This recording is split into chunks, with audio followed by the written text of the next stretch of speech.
C'est sous l'éclairage de la science qu'on perçoit au-delà des sens. Heureuse de vous retrouver. Aujourd'hui, nous allons apprendre à lire le chapelet de divination. Et je suis avec Gratien Arouameno, alias le petit poète LPP. Il a consacré plusieurs années de sa vie à faire des recherches sur la tradition ancestrale. Et son souci premier est de transmettre le fruit de ses recherches à la jeune génération. LPP.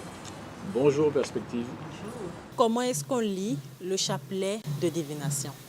Ma chère Perspective, c'est simple comme bonjour et vous allez vous en apercevoir par vous-même. Je vais vous demander de tenir le chapelet par le milieu et vous allez séparer deux branches de 4 et vous allez le jeter sur la table. Et ensemble, nous allons le lire. Le code est simple. Quand une demi-coque de noix est ouverte, on la symbolise par un trait simple ou un point. Et quand elle est recouverte, par 2 traits ou 2 points. Donc, aidez-moi à lire la branche de droite parce que par convention, le chapelet se lit de droite à gauche. Alors, qu'avons-nous à droite? 2 points, 2, 2 et 1. Alors, nous allons chercher ensemble, dans le lot de 16 lettres, la carte qui correspond. Voilà. 2, 2, 2, 1. Et de l'autre côté, 1, 2, 1, 1. 1, 2, 1, 1. Voilà. Alors, maintenant, je vais vous renvoyer à la page 45 du livre, où vous avez le tableau géomantique, Voilà. avec les 16 pictogrammes et leur nom. Alors, dites-moi quel est le nom du pictogramme que nous avons à droite. 2, 2, 2, 1. Aclan. Donc, à droite, C'est Aclan. c'est le pictogramme Aklan. Aklan. Et à gauche, 1, 2, 1, 1, c'est Toula. Toula. Donc, Aclan, Toula. Aklan, Toula, pour respecter la bonne prononciation en fond. Donc, le chapelet affiche l'idéogramme Aklan, Toula. Le pictogramme Aklan à droite, le pictogramme Toula à gauche, et les deux donnent un idéogramme. Raison pour laquelle, au terme chapelet, je préfère le terme idéographe, puisqu'il permet d'afficher un idéogramme. Alors, aidez-moi à lire la branche de droite. Qu'est-ce qui s'affiche ici? 2, 1, 1, 1. Nous allons chercher la carte correspondante. 2 2, 1. et 3 fois 1. Voilà, 2 et 3 fois 1. Et de l'autre côté, qu'est-ce que nous avons? 1, 1, 1, 1. Ça, de mémoire, je peux vous le dire, c'est le signe, c'est le pictogramme B. C'est le tout premier. 4 fois 1. Le voici.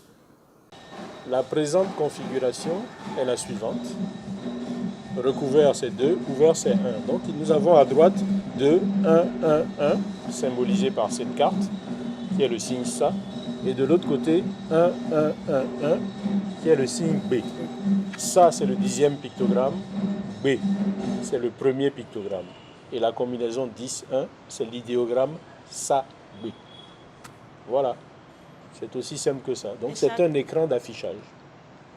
Et chaque configuration peut être traduite dans les 3 dictionnaires, sagesse, divination et pharmacopée. Mais nous, profanes que nous sommes, nous naviguons dans la dimension sagesse.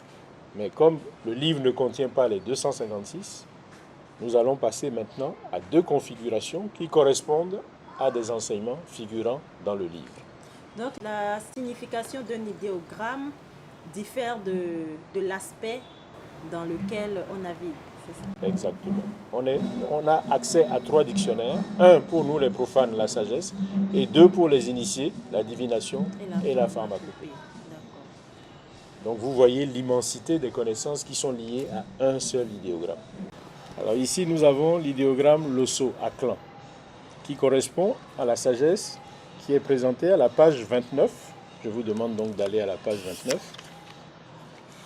Et ça commence par l'aphorisme suivant. Si elle n'est pas tamisée par la conscience, la parole peut devenir une source de nuisance.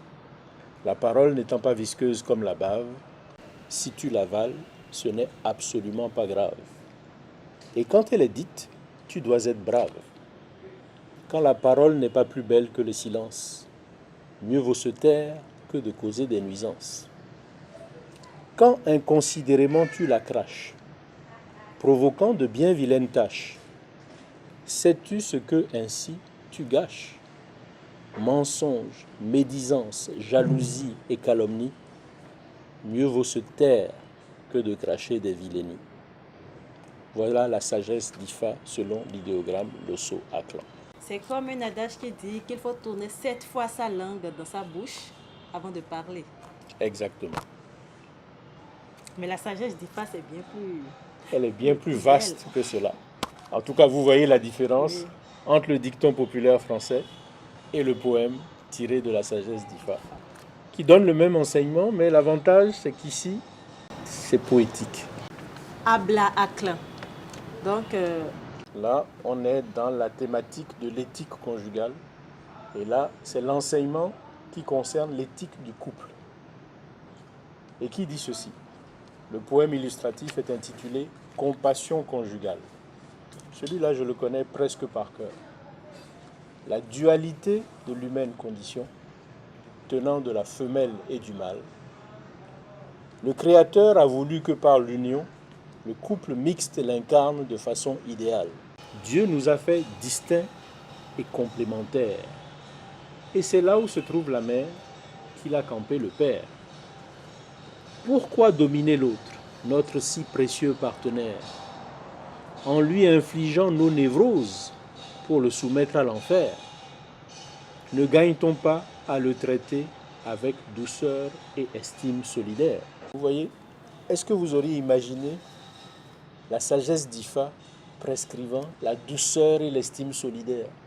On croit que les Africains sont féodaux, machos. Regardez ce que notre sagesse dit. Voilà des choses que nous gagnons à découvrir. Imaginez qu'on enseigne cela aux jeunes couples qui vont se mettre en mariage, qui commencent leur vie de couple.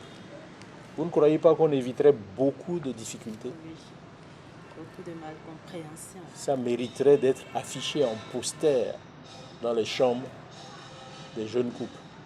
Ici, nous avons l'idéogramme dit Habla, combinaison du 4e et du 7e pictogramme, toujours relatif à l'éthique du couple, à l'éthique conjugale, mais cette fois-ci, il s'adresse à l'homme dans le couple. Et il interroge la conscience de l'homme, et je pense que tous les hommes se reconnaîtront. Séduction ou raison?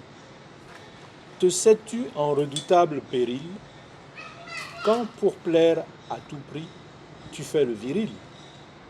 Sous l'emprise aveuglante du désir, le mal n'oublie-t-il pas souvent de réfléchir? Je pense que tous les hommes se reconnaîtront. Ça fait 1,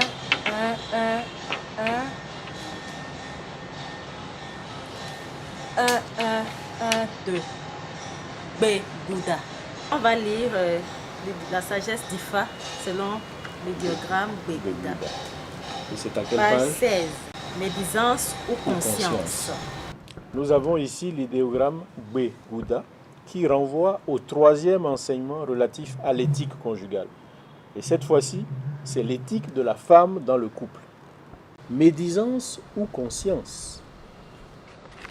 Si sans cesse se plaît à recouler la femelle du pigeon, est-ce pour médire ou fixer ses devoirs dans sa conscience?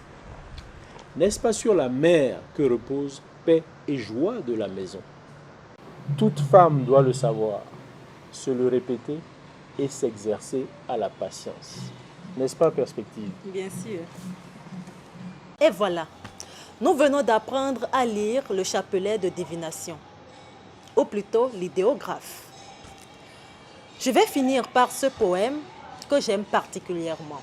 Il est titré « Pauvre Omar Hector, si distrait tu ignores que tu détiens un trésor, on te mènera dans le décor.